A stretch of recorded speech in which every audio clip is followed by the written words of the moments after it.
Hello दोस्तों। तो हमने 3 लेक्चर अपने कंप्लीट कर लिए रे ऑप्टिक्स के, और आज अपन चौथा लेक्चर पढ़ेंगे रे ऑप्टिक्स का। और इसमें अपना जो टॉपिक रहेगा वो रहेगा गोलीय दर्पण से प्रतिबिंब निर्माण, image formation by spherical mirror. ठीक है, स्फेरिकल मिरर से इमेज फॉर्मेशन बनेगी। भाई प्रकाश किरण किधर से गुजारेंगे तो उसकी जो वापस परावर्तन के पश्चात जो पथ होगा वो क्या होगा, रास्ता क्या होगा वो। तो सबसे पहले अपन उत्तल दर्पण नहीं अवतल दर्पण से पढ़ते हैं, नहीं उत्तल लिख रखा है, अवतल दर्पण वाला पढ़ लेते हैं सिंपल। पहले अपन अवतल दर्पण से कैसे कैसे इमेज फॉर्मेशन होता है, मतलब कि प्रकाश की किरण गुजरने पे कहां से क्या होता है। तो अवतल दर्पण की परिभाषा से मैंने बताया कि अवतल दर्पण कैसा होता है। अवतल दर्पण देखिए, ये अवतल दर्पण है। ये कौन सा दर्पण है साहब? अवतल दर्पण है। ये अवतल दर्पण की मुख्य अक्ष है, क्या है साहब? मुख्य अक्ष, मेन एक्सिस मुख्य अक्ष है।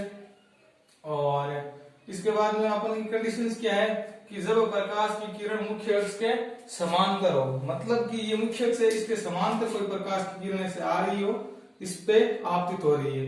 तो ये कौन सी प्रकाश की किरण है? इंसिडेंट रे है, आपतित प्रकाश की किरण है। जब मुख्य अक्ष के समांतर हो तो मैं बता दूं परावर्तन के पश्चात ये जो गुजरेगी वो एफ से होकर गुजरेगी। कहां से? मुख्य फोकस से होकर, मुख्य फोकस से होकर गुजरती है। ठीक है साहब। तो पहली बात अपनी क्या हुई कि जब कोई प्रकाश की किरण मुख्य अक्ष के समांतर गोलीय दर्पण पर आपतित होती है तो परावर्तन के पश्चात वो मुख्य फोकस से होकर गुजरती है। ठीक है, पहला कंप्लीट। अब अपना दूसरा है कि जब फोकस बिंदु से होकर गुजरती है, फोकस बिंदु इसका रिवर्स हो गया। जब मुख्य अक्ष के समांतर आ रही थी तो फिर मुख्य फोकस से होकर गुजर रही थी। अब यदि प्रकाश की किरण कोई मुख्य फोकस बिंदु से होकर इस पे दर्पण पर आपतित होगी तो परावर्तन के पश्चात जो है वो मुख्य अक्ष के समांतर हो जाएगी। कैसे? देखिए डायग्राम से बता देता हूं फटाफट कि ये मान लीजिए वापिस वही अवतल दर्पण है अपना, और ये मुख्य अक्ष है। अब ये मुख्य अक्ष अपना क्या था कि जब प्रकाश की किरण फोकस बिंदु से होकर आपतित हो, मान लीजिए ये फोकस बिंदु है, इधर से प्रकाश, ये इंसिडेंट है, आपतित प्रकाश किरण है। तो जब प्रकाश की किरण मुख्य फोकस से होकर दर्पण पर आपतित होती है तो परावर्तन के पश्चात ये मुख्य अक्ष के समांतर हो जाती है। ये मुख्य अक्ष जो थी मेन एक्सिस, इसके समांतर हो गई। ये परावर्तित प्रकाश की किरण है साहब, रिफ्लेक्टेड रे जिसे बोलते हैं RR। ठीक है, ये दूसरा हो गया।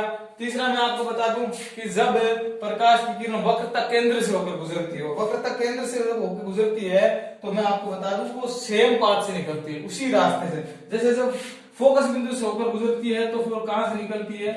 मुख्य अक्ष के समांतर, मुख्य अक्ष के समांतर गुजरती है। कौन सी कंडीशन में? जब फोकस बिंदु से होकर गुजरती है। अपनी तीसरी कंडीशन है कि साहब जब वक्रता केंद्र से होकर गुजरती हो। ये लीजिए, देखिए अवतल दर्पण है अपना, ये अवतल दर्पण है, ये जो है मेन एक्सिस है। अब मान लीजिए इसमें कहीं ना कहीं यहाँ पे बना हुआ वो क्या, वक्रता केंद्र, वक्रता केंद्र जिसे अपन C से डिनोट करते हैं, ये लीजिए C। अब कोई प्रकाश की किरण मान लीजिए वक्रता केंद्र से होकर गुजरी, यहाँ पे आपतित हुई, तो ये कौन सी इंसिडेंट है? आपतित प्रकाश किरण वक्रता केंद्र से होकर गुजर के इस पे गिर गई। लेकिन परावर्तन के पश्चात इसका रास्ता क्या होगा? तो जब परावर्तन होगा तो प्रकाश की किरण वापस उसी रास्ते चली जाएगी, मतलब ये रास्ता ही वापस पकड़ लेगी। यानी कि जब प्रकाश की किरण वक्रता केंद्र से होकर गुजरती हो तो सेम पाथ ले लेती है, सेम पाथ, वही रास्ता वापस पकड़ लेती है। ये हो गया अपना तीसरा। चौथा फटाफट में बताऊं तो जब प्रकाश की किरण ध्रुव पर आपतित होती है, देखिए ये फटाफट में, ये अवतल दर्पण है अपना, अवतल दर्पण है, इसका आपको पता है ये मुख्य एक्सिस है, ये होता है पोल, ध्रुव। तो जब प्रकाश की किरण ध्रुव पर आपतित होती है, देखिए ये ध्रुव पर कहां होती है? ये ध्रुव पर आपतित होगी। ध्रुव पर आपतित होती है तो उस कंडीशन में क्या होता है कि ये अगर थीटा एंगल पर आपतित हो रही है, मुख्य अक्ष के सापेक्ष इसका अगर कोण है वो थीटा है, तो परावर्तन के पश्चात जो मुख्य अक्ष के सापेक्ष कोण होगा वो भी थीटा एंगल होगा। समझ में आया? यानी कि जब प्रकाश की किरण मुख्य अक्ष के साथ थीटा कोण बनाते हुए आपतित होती है तो परावर्तन के पश्चात वो मुख्य अक्ष के साथ थीटा कोण ही बनाएगी। कौन सी कंडीशन में? जब वो पोल पर आपतित होती है। अब देखिए हम बात करेंगे उत्तल दर्पण की। ये अपना अवतल दर्पण वाला सारा कंडीशन था। अब यहाँ कौन सा लेंगे? उत्तल। अवतल की जगह कौन सा दर्पण लेंगे साहब? अपन लेंगे उत्तल दर्पण। ठीक है, बात वही होगी, सेम की सेम ही नियम है, बस दर्पण चेंज करना है इसको। दर्पण चेंज करना मतलब कि यहाँ अवतल की जगह उत्तल बना देना। तो पहला मैं इसको मिटा दूं,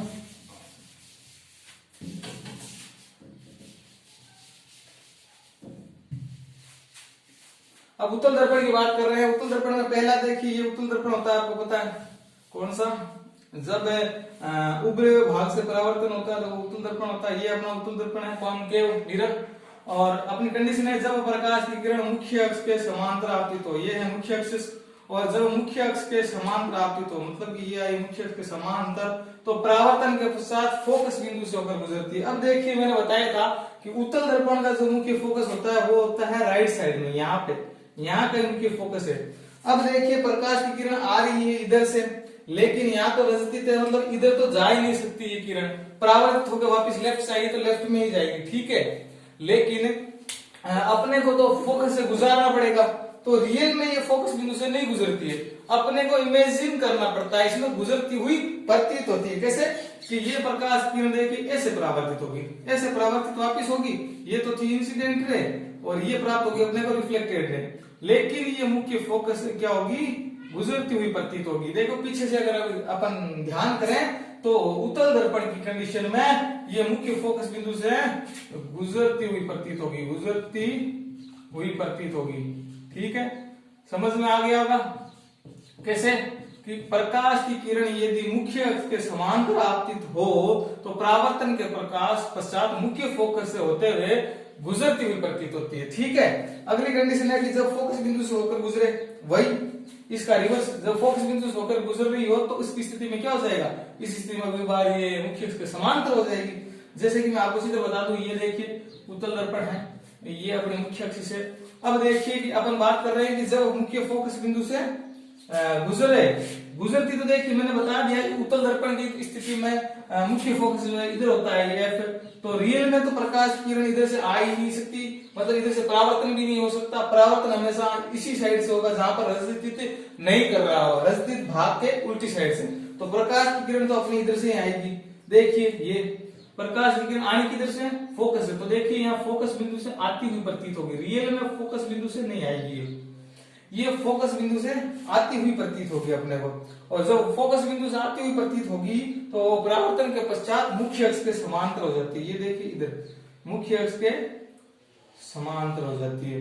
तो देखिए ये बात ये है कि जब मुख्य फोकस, ये प्रकाश की किरण जो है ऐसे लग रही है कि फोकस बिंदु से आ रही है, मतलब फोकस बिंदु से होकर गुजर रही है, और परावर्तन के पश्चात जो ये प्रकाश की किरण है आ रहा, ये है मुख्य अक्ष के समांतर हो जाती है, ये क्या अपनी मुख्य अक्ष, ये हो गया। इसके बाद में तीसरा देखिए, तीसरा ये है कि जब वक्रता केंद्र से गुजरता हो, वक्रता केंद्र, ये देखिए अपना उत्तल दर्पण है, ये मुख्य अक्ष है, जब वक्रता केंद्र, यही बात है इसमें कि वक्रता केंद्र जो होता है वो इसका किधर होगा, क्योंकि गोला उधर कट रखा है, वक्रता केंद्र इधर तो नहीं होगा, अवतल का इधर होता है लेफ्ट साइड, इसका राइट साइड होगा, क्योंकि ये जिस गोले से बना होता है उसका केंद्र, इसका वक्रता केंद्र यहाँ होगा। तो जब प्रकाश की किरण वक्रता केंद्र से होकर गुजरती है, लेकिन बात ये आती है कि इसमें भी मैं आपको बता दूं, इसमें भी रियल नहीं गुजर पाएगी, क्योंकि इधर से नहीं आ पाएगी, प्रकाश की किरण का परावर्तन तो इधर भाग से होगा, तो ऐसे आएगी कि जब ऐसे प्रतीत होगी, यहां से मान लीजिए जब प्रकाश की किरण, ये देखिए ऐसे वक्रता केंद्र से गुजरती हुई आएगी, तो परावर्तन के पश्चात वापस उसी मार्ग से चली जाएगी, मतलब कि जब इधर से कोई प्रकाश की किरण आई जो वक्रता केंद्र से गुजरती हुई प्रतीत हो रही है, परावर्तन के पश्चात वापस वही रास्ता पकड़ लेगी, ठीक है। इसके बाद में जब पोल से गुजरती है, तो देखिए ये अपना चौथी कंडीशन ये है, देखो ये उत्तल दर्पण है अपना, ये मुख्य फोकस है, ये मैंने बताया आपको पोल है, तो पोल में ये होगा कि देखिए प्रकाश की किरण ये आई अपनी, जब प्रकाश की किरण पोल पर थीटा एंगल से गिरती है, तो परावर्तन के पश्चात, यानी कि परावर्तन इसका इधर होगा, परावर्तन इस साइड होगा, परावर्तन के पश्चात उसका जो एंगल होगा वो भी थीटा एंगल होगा, ये होगी चौथी कंडीशन। यानी कि पोल पर यदि प्रकाश की किरण जिस एंगल से गुजरती है, परावर्तन के पश्चात उसी एंगल से वापस परावर्तित हो जाती है, ये इंसिडेंट रे होगी, ये रिफ्लेक्टेड रे होगी। ये मैंने फटाफट में आपको सारे बता दिए और समझ में भी आ गए होंगे आपको। अब